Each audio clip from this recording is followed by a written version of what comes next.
He said it in front of everyone. "Old man, why get married at 55? You belong in a nursing home, not at the altar." The hall went silent, and my heart turned to stone. I didn't shout. I waited for my time. A month later, in court, his own friends testified against him. His words came back to him, but this time as a sentence. "I am Thomas Hale. I am 55 years old, a grandfather to one bright little boy who thinks my toolbox is a treasure chest. I used to think a good life was a straight line. Marry young, work hard, raise decent children, pay off the house, leave a little something behind. 2 winters ago, I buried my wife of 30 years and learned how quiet a house can get when laughter leaves.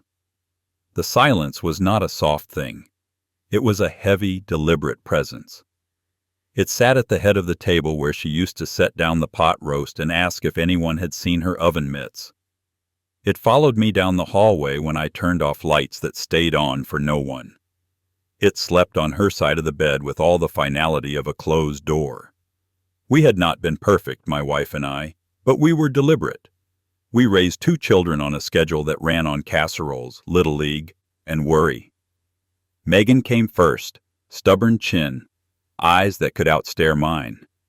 She organized her stuffed animals by height and asked for a clipboard for her 7th birthday because leaders carry clipboards. Luke arrived 3 years later with softer edges. He built forts, negotiated bedtime like a lawyer, and cried when he saw a bird hit a window. I taught them both how to change a tire on a summer afternoon that smelled like hot rubber and cut grass. Their mother taught them the difference between telling the truth and being unkind. We were not rich, but we were comfortable. I worked maintenance at the school district, which is another way of saying I could fix almost everything that broke and took pride in the rare thing that defeated me. On weekends, I built shelves for neighbors and never took money if they brought pie. My wife ran the books for a dentist and ran the house for everyone. If something needed doing, we did it, shoulder to shoulder. Then came the sickness. A year of appointments, charts, and kind faces that never learned to say good news. I learned the names of chemo nurses and the exact creak our bedroom floor made at 2 in the morning when I got up to warm a blanket. When she was gone, people stopped by with lasagnas and advice. "Let the kids take over," someone told me. "They will want a project." It sounded like care. It felt like a door closing behind me. I lasted exactly a year before I admitted the truth. I wanted companionship. Not a replacement, not a ghost. Warmth at the breakfast table, a hand to squeeze during the evening news. I wanted a life. My children called it betrayal. The shift did not happen all at once. At first there were the small, sharp kindnesses that cut if you held them the wrong way. Megan started stopping by unannounced with grocery bags and opinions. She would open my refrigerator, click her tongue at the leftovers and say, "What are you eating, Dad?" This is not balanced. She meant well. She also started taking things home to wash them properly, and they did not always return. Luke began his pop-ins with coffee and ended them by adjusting my thermostat because the bill would be more predictable that way. He meant well too, I think. Sunday dinners changed shape. Where there used to be stories about the kids' week, there were conversations about what I would do with the house. Downsizing was the word they liked, as if a life could be folded and put into a smaller drawer. When I said I was not ready to move, the word responsible entered the room and stayed. I noticed it most when I got up to rinse my plate and Megan took it from me like I might drop it. I have steady hands. I build bookcases square and true. No one asked me to build anything anymore. My grandson Evan is the exception. He is 7 and distrusts any conversation that does not involve something tangible, blocks, frogs, sugar. He treats my garage like a museum and me like the curator. He knows the names of tools by the way they feel in his hand. We made a birdhouse the spring after his grandmother died. We painted it the color of sky and hung it in the maple. Weeks later, when the first sparrow moved in, we stood in the yard and did not speak. He reached for my hand without looking. That is how I measured time for a while, by quiet, honest moments a child does not know are saving you. Megan is the kind of daughter who remembers your dermatologist appointment, but forgets you used to be the man people asked for when a fence needed setting straight. She became a manager in everything: work, home, conversation. She is married to Trent Sullivan, a man who treats rooms like stages and people like spotlights. Trent sells software. Or maybe he sells himself. He has a salesman's smile, a manicured beard, and a handshake that tries too hard. He calls me Tom like he is doing me a favor. When he helps with dishes, he narrates it. And when he gives you advice, he does it like he is letting you in on a secret he has already sold to 3 other people. He is good at compliments that sound like evaluations. "For your age," he once said after I repaired his patio light, "you move well." He laughed like we shared the joke. We did not. Luke went a different route. He does not like conflict. He likes systems. He is a project manager by trade and temperament. He thinks disasters can be avoided with a spreadsheet. After his mother died, he built a calendar he called our care map and color-coded my life. Green for groceries, blue for medical, yellow for house tasks. He added himself to my online bank profiles for emergencies, and when I said I was uncomfortable, he said, "We will revisit." When I tried to revisit, the conversation became about how much he worries. He called my doctor's office to coordinate medications, which would have been insulting if it was not so tender. He is a good man in the way careful men are good. He also does not see when his help turns into a leash. Money floats in the air of families like a scent you cannot name until it is everywhere. Over the years, I helped with a down payment here, a semester there, a bridge loan that became a bridge to nowhere. When Megan and Trent needed a bigger car for Evan's car seat, I co-signed the lease, and then, as the months wore on and emergencies multiplied, I just paid it. It was easy at the time, auto draft and a sense of purpose. After my wife died, those payments kept my hands busy. They also kept certain people comfortable with my wallet open. Grief is a complicated mirror. It made Megan see me as fragile, Luke see me as a task, and me see all of us the way floodlights expose a stage. Our family had run on her gravity for 3 decades.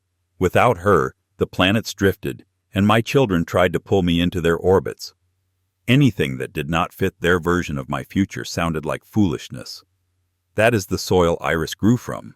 Not scandal, not pursuit, just the audacity of someone meeting my eye and seeing a man instead of an assignment. Before Iris, I built routines to keep the days from tilting. Mornings, I walked the neighborhood with a thermos and waved at the same 2 dogs like they were co-workers. Afternoons, I worked in the garage, passing the time with small repairs that did not need to be done. Sanding a chair rail that was already smooth, oiling hinges that did not squeak. Evenings, I read aloud to empty rooms because the sound of a voice can trick a house into feeling occupied. Once a week, I volunteered at the library, shelving returns slower than I needed to because the smell of paper and dust felt like home. Megan noticed the library and raised an eyebrow. "Book clubs are nice," she said, "but they attract characters." Luke noticed I was walking more and offered to buy me a medical alert bracelet. Trent noticed everything that could be turned into a story at a barbecue. "Tom's reinventing himself," he told people. "Next, he will buy a motorcycle." He laughed and added, "Kidding. He would forget where he parked it." It was a small line, but it fit into a longer pattern. So when I told them months later that I had met someone, her name was Iris. She ran the adult literacy program, and she could make a man laugh from his chest instead of his throat. My children did not hear hope. They heard risk. They heard division of assets. They heard the word inheritance whispered in the corners.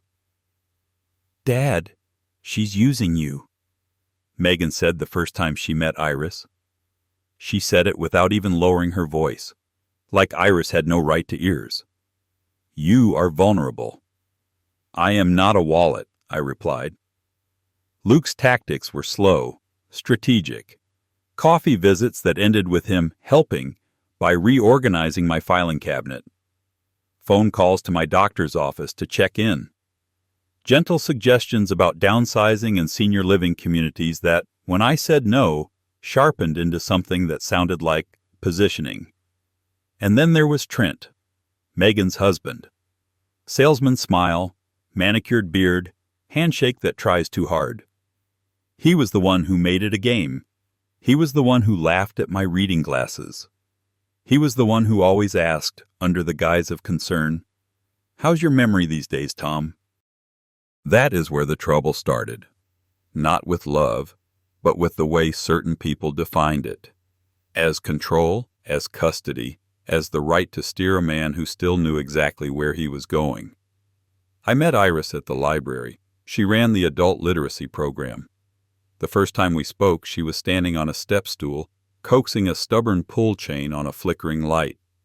I steadied the stool, fixed the chain, and she said, "Call me when you find a sentence that pulls this clean." Then she misquoted a famous first line.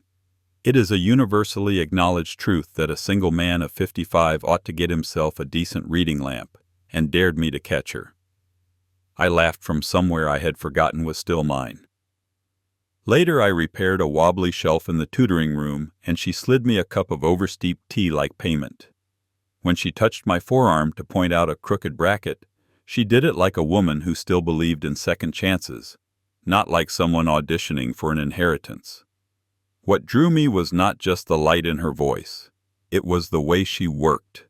She kept a dented clipboard with names written in careful block letters, matched learners with volunteers like a foreman assigning trades, and celebrated small victories like perfectly flush joints. We set up plastic tables for evening classes, and she measured the distance between chairs with the tape I keep in my pocket. "We are building something," she said once, lining up pencils the way I line up screws. "We are just using different lumber." We dated like grown-ups who have learned the price of pretending.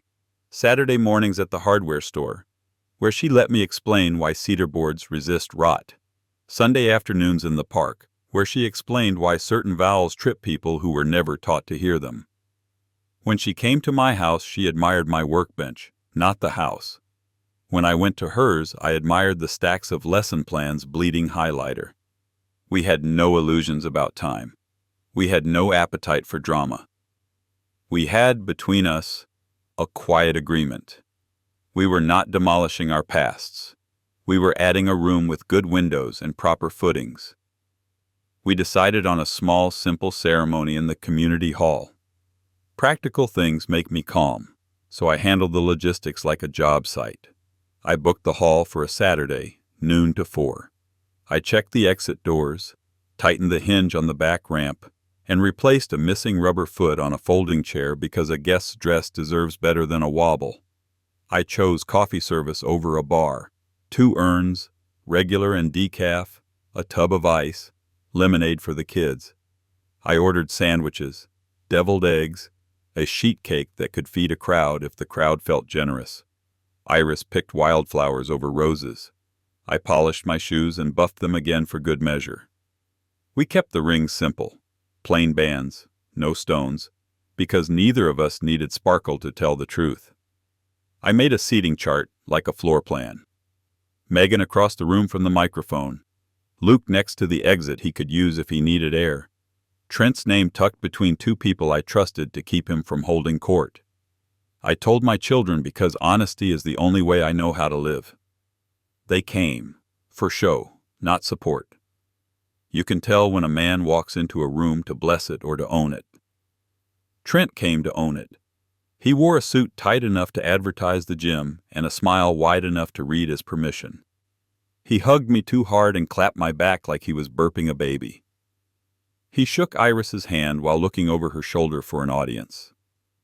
He brought 2 work buddies who called me sir, with grins that said they were quoting a joke I had not heard yet. He palmed the bartender a bill and asked for the good stuff, even though we had planned coffee. When he held his phone, he held it face out, screen lighting up with names in a group thread he kept swiping away like a fly. He is the kind of man who turns gatherings into stages and people into props. In his head, I was not a father at a wedding. I was an obstacle with assets left unsecured. Megan tried to smooth, which is her way of making a storm look like a breeze. Her smile was a taut wire. She adjusted the tablecloths, straightened the guest book, and whispered a full script of advice into Luke's sleeve. Luke carried a clipboard he had not meant to carry and kept checking his watch the way people do when they want something over without being the one to end it. The insult happened after the toasts, before the cake. Trent had discovered the second whiskey somewhere behind the coffee urns and the bartender's good intentions. He tapped a spoon against his glass with the entitlement of a man who believes the room will always hush for him. It did. "Old man," he said, "why get married at 55? You belong in a nursing home, not at the altar. There is a sound rooms make when they are embarrassed for you. Chairs scrape just enough to be called movement. A fork falls, brittle as a word you cannot take back. The band kid who is going to play 2 soft songs forgets how to breathe." Iris's fingers tightened around mine and I felt her spine go rigid, the way a beam does when a wind hits the side of a house it knows it can hold. Megan's face flickered with something like regret and then froze into neutrality, the managerial mask people wear when they realize they have chosen a side and will not step back from it. Luke looked at the floor as if the pattern could open into a hole and swallow the moment whole. Trent smiled like a man who has trained his face to pretend cruelty is candor. He waited for laughs that did not arrive and settled for the half-smirks of his buddies, who nodded as if to say, "There it is, the line, the thing we will repeat later." I watched him take in the room the way foremen take in bids. What can I get away with? What will it cost? Who will back me if I push harder? You could see the calculus. Shame the old man now. Frame it as concern later. Make him look fragile, and you have the leverage you need when paperwork shows up. He was not toasting. He was laying the first brick in a wall he meant to build around me. I did not give them the scene they wanted. I squeezed Iris's hand back and said, "Enjoy your evening." To the room. Then I set down my glass like a man sets down a tool he refuses to use for breaking. I left my own celebration and stood outside under the blue January cold. The air had sharp edges. It kept me from doing something stupid. Outside, the back lot smelled like wet concrete and exhaust. The hall's light spilled a rectangle onto the asphalt. My breath came out in little ghosts. Across the alley, a delivery truck idled, the driver eating a sandwich in the cab, indifferent to human theater. Good. I needed something that did not know my name. Silence, I have learned, makes good mortar. You can build plans in it, not revenge, the kind that eats you while it pretends to feed you, but structure, lines, load-bearing choices. I am a builder, not a demolisher. You do not fix a leaning wall by kicking it. You plumb it, you shim it, you tie it back to the studs. You do not yank nails with your teeth. You find the right leverage and ease them out without splintering the board you want to keep. So I made a list, right there, with a carpenter's pencil I still keep behind my ear when I am nervous. On the back of an old receipt I wrote, "Call attorney, prenup finalized and filed. Move accounts to a trust with terms I define. Remove shared logins, secure passwords, bank alerts on all changes. Ring doorbell set to record. Interior camera in the office. Stop paying for anything that teaches people I am a faucet." I added, "Document everything. No raised voices, no scenes, no texts. I would not want read aloud by a judge." Then I underlined the only line that mattered. Protect Iris and the life we are building. Behind the door, the party remember wend itself into nervous chatter. Inside, Trent would be mocking my exit, calling it thin skin or proof of age. In his mind, withdrawal is an admission of weakness. He only respects noise. He does not understand that sometimes a quiet man is not retreating. He is measuring. He is finding level. He is counting studs before he opens the wall. I put the pencil back behind my ear and went to my truck. I was not going to tear anything down that night. I was going to frame something up, square and true, that would outlast the men who thought a sledgehammer was the only tool worth swinging. At that exact moment, I had no idea that Trent wasn't unarmed. He had his own plans, and he was prepared to attack me first. Soon, you will be shocked by how far he was willing to go. But before we continue, please subscribe to the channel and write in the comments what time it is where you are now. I went home and opened the fireproof box that kept our early life. Titles, deeds, insurance policies, dry through floods of every kind. I set everything on the kitchen table like parts for a build. House, truck, savings, pensions, insurance, kids. I sharpened a pencil and made labels that even a stranger could follow. If grief scatters you, order puts you back together. By midnight, every paper had a folder, every folder had a place, and there was a short, clean list on the fridge that said where things lived. If anyone came sniffing, they would not find a mess they could call confusion. They would find a shop that knew its tools. In the morning, I did what I always do when something needs to hold. I kept it simple and made it strong. First, the promise. I met my attorney, slid a single page across the desk, and said, "I want the paper that says we start fresh. No flourishes, no traps. If my marriage ended, the house, the shop, and the savings stayed mine. Anything Iris and I built together would be ours. Simple as a plumb line. Second, the money. I moved it the way you move lumber from a front yard to a locked garage. Same boards, different address. I named my grandson as the kid who gets the materials when I'm gone, and until then, I kept the only key.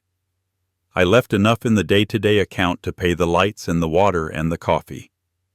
The rest went where hands could not reach without me. Passwords came next. Luke's emergency logins went into the same bin as bent nails. I drove to the bank in person. No screens, no phone trees, just a chair, an ID, and the sentence, "Remove every name but mine." They did. I set a note on my account that said no changes without me, no exceptions. I asked for a new debit card and cut the old one in half at the counter so there was no pretending it still existed. At home, I made new passwords the way old carpenters make dovetails, unique, tight, and not obvious, and wrote the master hints on index cards that I put in a small metal tin in the safe. If my hands were ever shaking, I wanted future me to be able to open what present me had locked. The house needed attention. I mounted a second camera above my office door, angled low enough to see fingers and paper. One more faced the back steps. I swapped the strike plate on the side door for a heavy one with 3-inch screws that bit into the studs. I anchored my file cabinet to the floor with 2 lag bolts. I put a spiral notebook by the phone and wrote, in block letters on the inside cover, who, what, when. Every visit, every call, every drop by, it would all go in there with a time and a sentence. Not a legal record, a builder's log. Then I shut off the faucets I had left running out of habit. The SUV lease payment I had carried for Megan and Trent? Done. The family streaming accounts I paid because it was easier than arguing? Canceled. The dad, can you spot us until Friday? That somehow always stretched to the end of the month? I let silence answer those. You do not teach people to respect a gate by leaving it open. I made a pegboard plan on the garage wall, actual index cards on actual pegs, so I could see momentum. Monday, bank. Tuesday, locks and cameras. Wednesday, passwords and bills. Thursday, meet Iris, tell her everything, no surprises. Friday, bait. Saturday, breathe. I pinned a last card at the end of the line that read, back to building, wedding, workbench, weekends. Then I set bait. I left my insurance renewal letter on the kitchen counter where Megan always set her purse. I added a sticky note in my neat print. Let's talk about updating beneficiaries after the wedding. I made sure the kettle was on the stove and whistling when she rang the bell because steam buys you 3 minutes where people wander and read what is not theirs. I said, 1 second. and took my time with the mugs. It is not complicated. You hang a shiny thing at eye level. People with grabby hands reach. People with plans cannot resist reading ahead. When Megan came in and saw the letter, her eyes did the thing eyes do when they see numbers and new names. She touched the paper with 2 fingers like it might burn and said too casually, "Oh, this is new."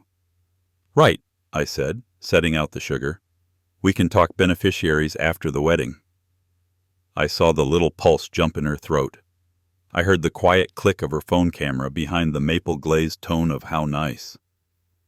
It was all the confirmation I needed. The hook was in the water. The line was tight. I felt 10 years younger. This was a job site now, and I was the foreman. The mess would clear. The noise would fade. In my head, the schedule was tight. The cuts were straight, and by the end of the week the structure would stand exactly as I drew it. They would try something small, the cameras would catch it, the log would record it, and the lesson would land. I believed it the way I believe a level. Measure twice, cut once, and the board sits flush. By dusk, the folders were back in the fireproof box. The tin with the index cards was in the safe. The cameras were humming, and the house felt like mine again. Solid, square, and quiet. I brewed a pot of coffee and walked the rooms the way a man walks a finished deck, heel, then toe, listening for squeaks. They do not know who they are dealing with, I told the empty air, not cruelly, just certain. I build. I do not break. And I am already 2 steps ahead. I was not prepared for how wrong I was. Trent knew who he was dealing with after all. For 3 days the line in the water stayed still. No tug, no ripple. I took it as proof that my plan held. On the 4th morning, a thick envelope slid under my door while I was in the garage wiping down a chisel. The return address was a law firm with a name that sounded like polished floors. The title across the top felt like a shove. Notice of Petition for Emergency Guardianship and Temporary Financial Restraints. My first thought was mechanical. Get a chair, get light, read each line. My second thought was a punch I did not see coming. He did not bite the bait. He roped off the whole lake. The papers told a story I did not recognize as my own. Sudden confusion, vulnerability, financial decisions inconsistent with prior pattern, undue influence by a non-spouse. Attached were color printouts, screenshots of unusual activity alerts from my bank, the ones I had triggered by moving my money to safety, a photo of the canceled SUV payment circled in red like evidence of instability, a copy of the prenup request framed as proof somebody had their hooks in me. There were sworn statements from 2 of Trent's buddies I barely knew. Tom repeated the same story 3 times at a family event. Tom forgot my name. Tom struggled with his phone for 20 minutes. A nurse's concern letter I had never heard of, signed by someone who had reviewed my chart through Luke's care coordination. The words sounded official. The ink felt cold. By lunch, the fallout was practical and immediate. My debit card declined at the hardware store for a $10 pack of sandpaper. The bank manager's voice went cautious when I called.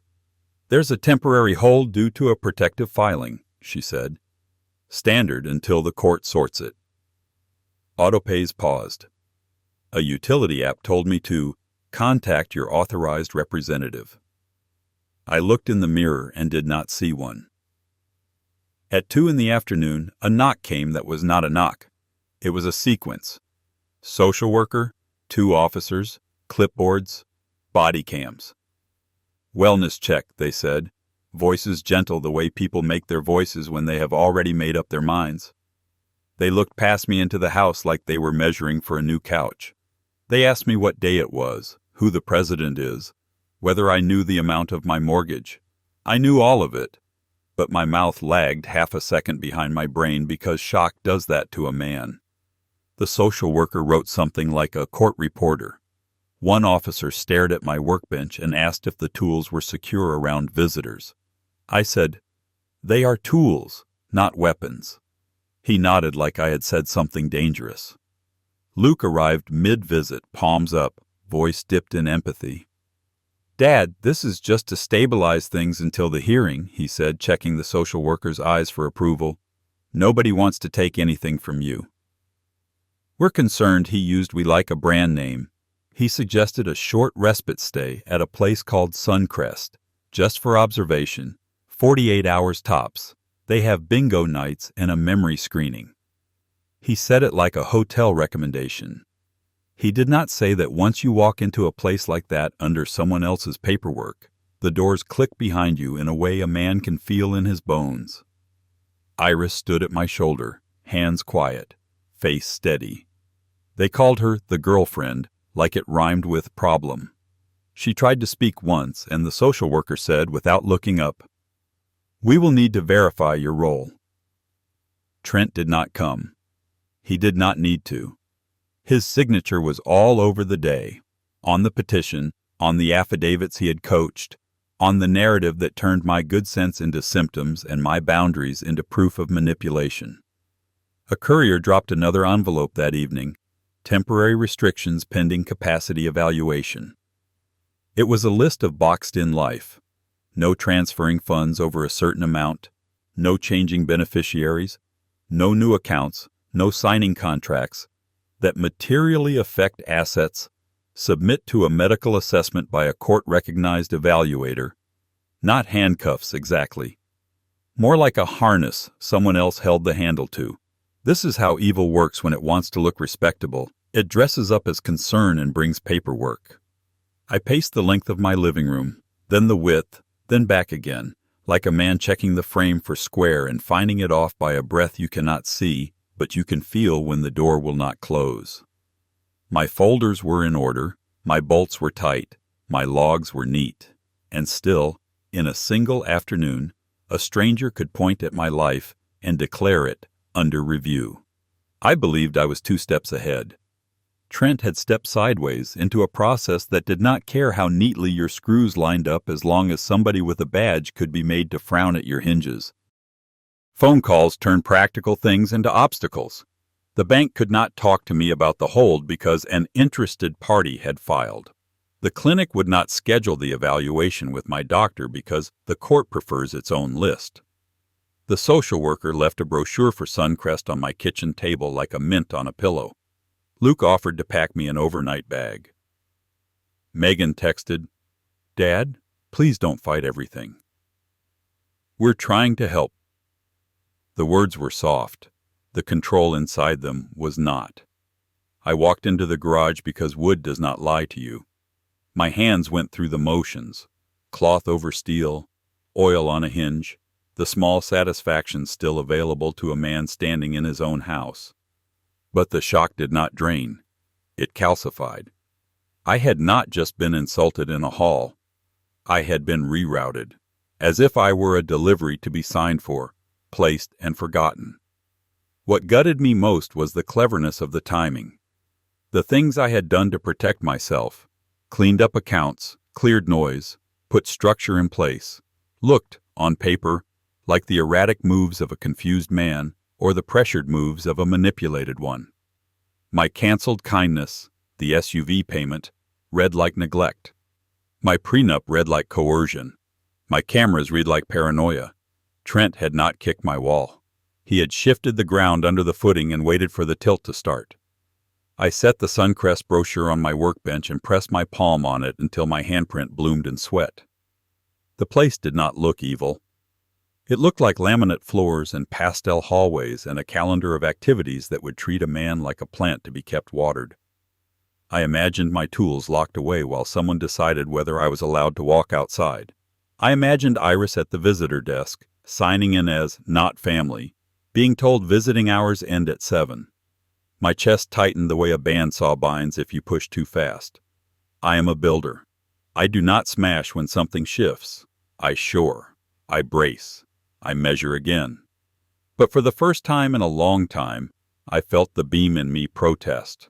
Not cracking, no, but groaning under a load placed there by someone who smiled as he stacked weight. That night, I could not make coffee taste like anything. The house had the wrong echo. as if the paperwork had changed the shape of the rooms. I sat at the table with the petition, a pen, a pad, and a ruler, because straight lines keep panic from spreading, and drew out the next day the way I would draw a staircase, one riser at a time. Morning, call my attorney and put the packet in her hands. Midday, clinic, request my own evaluation by a name not on their list, just to show the mirror two faces.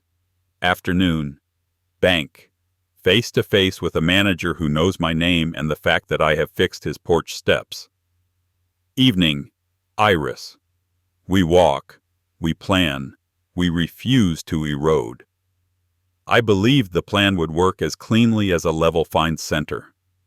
I still believed I was the smartest man in the room, because the room was my house and the tools were mine, and I had lived 55 years earning the right to call my life my own. But now I slept with my boots by the bed, just in case the knock came again and the harness got shorter. The first crack in Trent's plan arrived by accident at 6:11 in the morning, and by midnight it had multiplied into a line of footprints he could not sand away. It started as a group text, 7 bubbles across the top, my name sitting beside a coworker of his with the same first initial. Trent wrote, "Keep the statements short." Confused, repeats himself, unusual spending. 2 non-family, 1 healthcare voice. Suncrest, Friday, 10 a.m. Do not add color. He hit send. He realized. He unsent. My phone still lit up with the preview, long enough for a screenshot, long enough for me to save it. Half an hour later, another knock from nowhere. An official email wearing a flag in the corner. Change of address confirmed. The new address was Megan's Street. I clicked the link, killed the request, and wrote the case number on the margin with the same pencil I used to mark cuts. The paper did not belong to him anymore. It belonged to me. By mid-morning, the utilities started sliding around like bad joists. Authorized user added, autopay contact changed. The email sang. I dialed the number at the bottom, kept my voice level, and asked them to put the house back where it was. The woman on the line sighed with the relief of someone allowed to tell the truth and said, "Caller claimed to be your son. Said he had power of attorney. I asked for the time and she read it like a clock on a classroom wall. 8:43, Tempe Call Center." I wrote both down on the back of a water bill and tucked it into the growing pile. Just before lunch, the camera chimed. 2 men in blue jackets on my porch. White van with a sunny logo idling like a patient dog. "Afternoon, Mr. Hale," the tall one called to the lens. "We have you for a wellness transport. Suncrest, 10 o'clock, just observation." "Who authorized it?" I asked through the speaker. "Temporary responsible party, T. Sullivan." The shorter man leaned toward the door, lowered his voice, and still my microphone caught it. He said the order would be signed by now. "You will not enter my home," I said. No heat, just a level held up to the wall. They traded a look and retreated. The camera kept their faces, their plates, their company name. I kept the clip. Not 10 minutes passed before the post office called to verify my move. I said there was no move and asked them to note who said otherwise. The clerk read out a reference number and I wrote it beside the first one. My kitchen table was starting to look like a map. Then the phone lit with a polished voice that said it belonged to Barrow and Keene. "Trent, it's Dana," the woman began, already halfway through her own afternoon. "Ex parte is drafted the way you wanted. With 2 non-family affidavits and the nurse letter, the temporary restraint should be automatic through Friday. Call me back on the repeats himself language, and we'll keep the evaluator on the court list." She hung up believing she had spoken to Trent. I saved her message and felt something click into place behind my ribs. You can hear intention even when it smiles. Suncrest called next, a scheduler chirping my middle name wrong, the way Megan always rushes it. "We're confirming arrival for tomorrow." "There will be no arrival," I said. "Who told you otherwise?" "Your representative," she said. and the word snagged in her throat. "We'll check with the supervisor." I wrote her name in her mistake because the little things tell the larger truth. Late afternoon brought a woman with a messenger bag and nerves on my porch. "Mobile notary," she told the camera. "Here to witness a signature. Limited power of attorney." "No appointment, no signature," I answered. "Please record that I refused." She nodded and by instinct held her card up to the lens. Name, license number, appointment code pinned in the corner. Notaries keep good notebooks. Good notebooks make quiet thunder in court. Iris came as the light went thin, carrying 2 spiral notebooks and that steadying stillness she wears like a tool belt. We did not talk much. We laid the pages out edge to edge and made a spine of the day. Petition, missent text, mail change, utilities, van, law office voicemail, Suncrest call, notary at the door. We slid each into a sleeve and pressed the air out with our palms. I labeled the binder in blue tape. She made a twin, and we put hers in her freezer between the peas and the ice where fires and fools cannot reach. I thought the day had emptied itself. It had one more trick. Marco, the neighbor who waves from his porch with a beer can and a decency some men never learn, shuffled up at dusk with a takeout bag and guilt in his eyes. "Can I talk to you, Mr. Hale?" "Back steps," I said, where the other camera watches, and we sat with the screen door cracked so the microphones could hear us breathe. He fished 2 gift cards from his pocket and unfolded a paper. "Trent gave me these if I'd write a statement." Said it was nothing. Tom repeats himself, mixes up dates, left the stove on. He told me to use my own words. Then he handed me this. It was a paragraph with my name plugged into blanks and a signature line waiting at the bottom. The language was sanded smooth, too smooth for a backyard confession. "Why bring it to me?" I asked. "Because I have to like the man who brushes my teeth," he said, one shoulder lifting. "And because he told me to say you forget my name. You don't. I'm Marco. I've been Marco for 7 years. May I photograph it?" He let me. The camera in my phone read the corner most people forget. Author, T. Sullivan.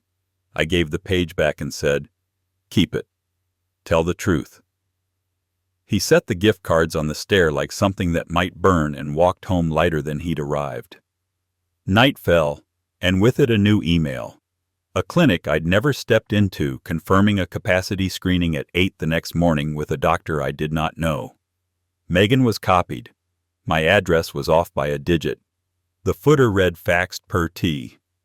Sullivan, and the file itself, when I asked the computer to show me its bones, confessed. Sullivan Consulting. I printed both, the invitation and the confession. I thought the rest would be clipboards and polite voices, straps tightened in daylight. At 10, the side gate clicked. The office camera skimmed a silhouette at the window, then a slow hand at the back door knob. Not the quick grab of a thief, more like a man expecting to be let in. When the latch did not give, the shape reached up, unscrewed the patio bulb with careful fingers, set it down on the rail, and lifted a phone to the glass to photograph my desk. I keep nothing on that desk except what I put there on purpose. Tonight it held a fat, tempting envelope labeled Household Emergency, Contacts.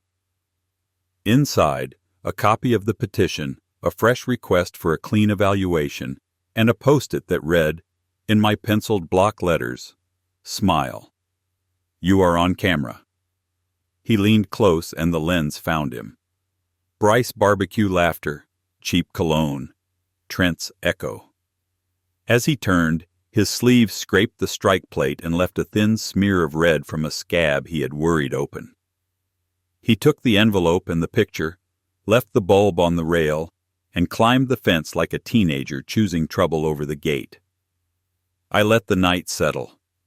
Then I slipped on my boots, picked the bulb up with a napkin, rinsed the rail where his fingers had been, and sealed the napkin and a swab of that faint red into a zip bag.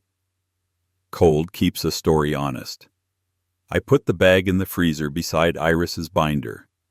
The hum of the appliance sounded, for once, like protection.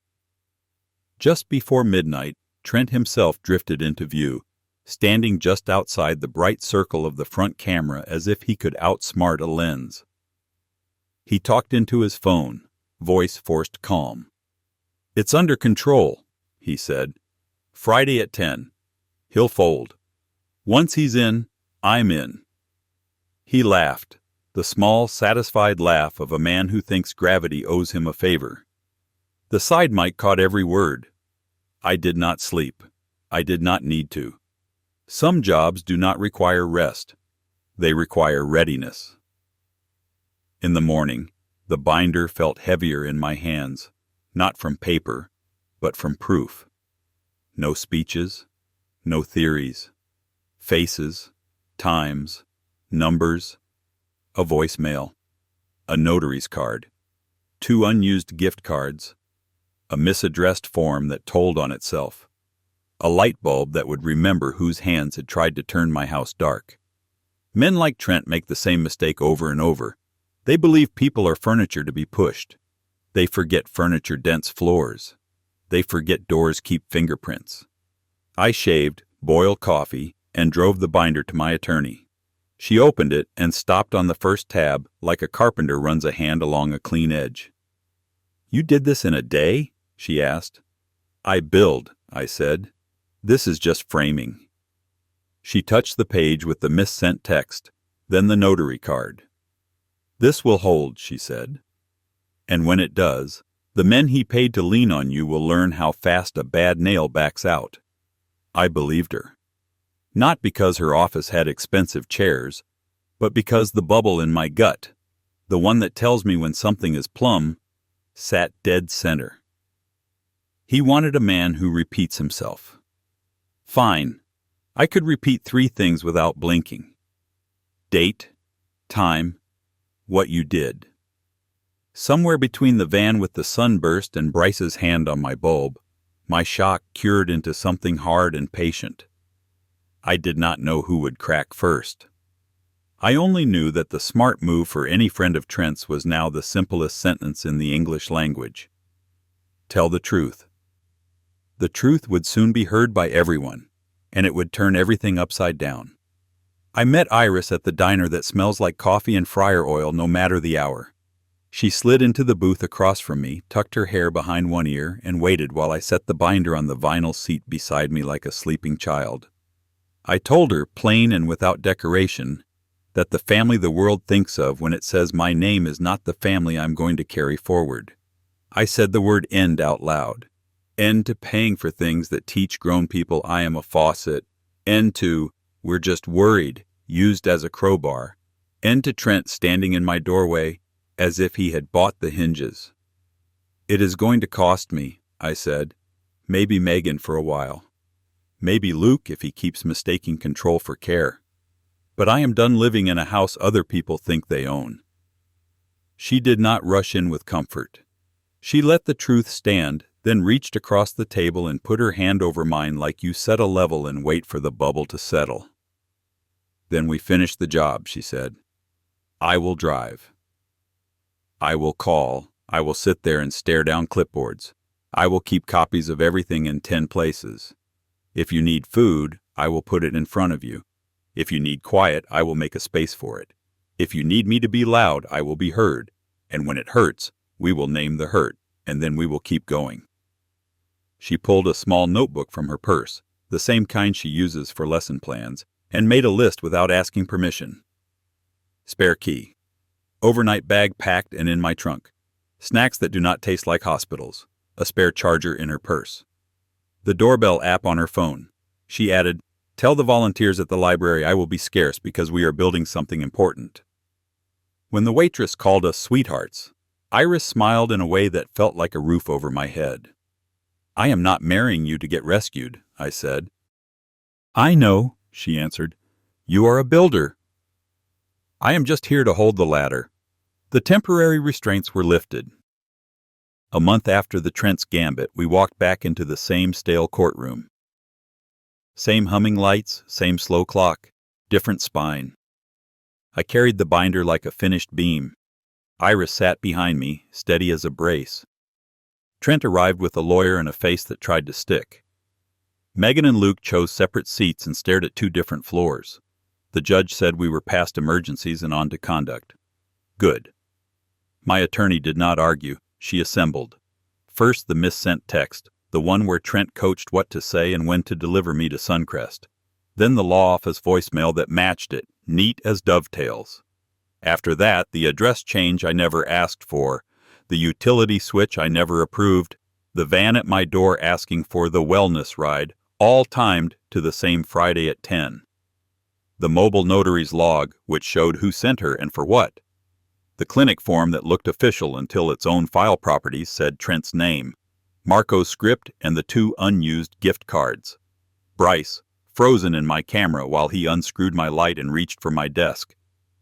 Finally, my bank manager explaining how a guardian tried to move my money and was told no. Piece by piece, the frame stood up in the room. I watched the judge track it. Plan, pressure, paper, and the smug belief that a man can be moved like furniture. No theatrics, just proof. Across the aisle, Trent kept adjusting his cuffs, the way men do when they have nothing else to fix. When it was his turn to explain, it all sounded like excuses stapled to air. Concern, misunderstandings, clerical errors. None of it could carry weight against video, timestamps, names, and the way his own friends, Marco and Bryce, had already chosen the right side of the line. The decision came clean. Restitution for the damage and the mess he caused. A permanent order keeping him out of my medical, financial, and home life. Written corrections sent to every place he tried to bend the truth. And community service hours served in an elder care facility, exactly the kind of place he mocked me for belonging. Practical consequences, not poetry. I did not feel triumphant. I felt level. The load shifted off the beam. Megan quietly folded into herself. Luke looked like a man learning what care actually means. Iris's hand found my shoulder and stayed there, warm and sure. Out on the steps, the air tasted like cold metal and coffee, ordinary and perfect. The binder felt lighter in my arm. He tried to move my life with paperwork and whispers. I moved him with records and daylight. In the hall, he said I belonged in a nursing home. In here, his own words and witnesses turned back on him and came down as a sentence. We left the courthouse and went straight to the clerk. 2 signatures, 2 rings, a stamp set firm, then soup at the diner and a quiet drive home. I did vows the way I know how. Hung a second mug, gave Iris the spare key, cleared a drawer. I wrote to my children in my neat hand, love intact, boundaries plain, respect my marriage, return what is mine, keep Trent out. No answers came. The silence felt clean, like a door that finally hangs true. Life tightened into purpose. The binder went high on a shelf, labeled and done. The cameras stayed, but I stopped checking them like a habit. Evenings we walked past the maple with the birdhouse Evan and I built. The blue has faded to sky. Saturdays I taught a fix-it class at the library. Hinges, anchors, finding studs without gadgets. While Iris taught adults to read across the room. We met in the middle and traded smiles like tools. At home we finished the cedar planter, pressed lavender into soil, watered what we wanted to keep. News of Trent came as paperwork and a single photograph. Volunteer polo, elder care hallway, his court-ordered hours stitched to his chest. The retractions went out. The calls stopped. Megan stayed quiet. Luke sent one careful picture of Evan's drawing of the birdhouse. I put it on the fridge with a magnet from the hardware store. I miss them. I do not miss living as a project someone else manages. I keep a chair open anyway, tools sharp and the rules simple if they ever walk back through my door. Our arguments are short and useful. Our apologies are specific. We measure what we say against what we are building. The house sounds different now, lighter. Sometimes Iris reads while I plane a board, shavings curling like thin promises, And I think about all the weight we took off the beam by naming it and bracing it right. He told me I belonged in a nursing home. He went there first. I went home, with my wife, my workbench, and a life I set level and left standing. Do you believe that boundaries and new vows belong in the same chapter at our age? Share your thoughts in the comments below. My grandpa's words really happened. I believe him. If you want more true tales stories like this, hit subscribe.